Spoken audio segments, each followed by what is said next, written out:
Ganda nito mga madam. Mga pangmayaman kasi itong mga skirt. Yours na to ha, ate. MJ.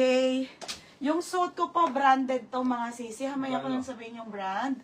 530. Eyelet po yan ha. Kasi mapakita sa inyo eh. Oh. Pure eyelet. Pure eyelet to mga beg garter. Small on tag lang.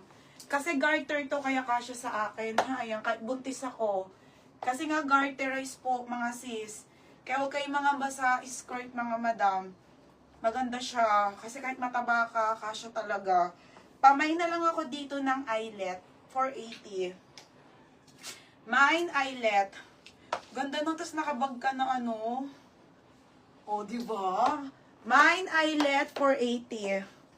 Sana ako? Ganda. Ganda FM. Tabo-tabo, second ka. O, FM. FM. Yours na ha, FM. Doon. 530 lang. O, next mga sisi. H&M. Nasaan si Ate Ani? Ang ganda. O, H&M po to. 380 lang yan. Original po by H&M, mga sisi ha. Medium po hanggang large. Ang ganda te. 380 lang. Diba? Ang mura ko magbenta nito. Ang ganda oh. Medium po hanggang large. Code H.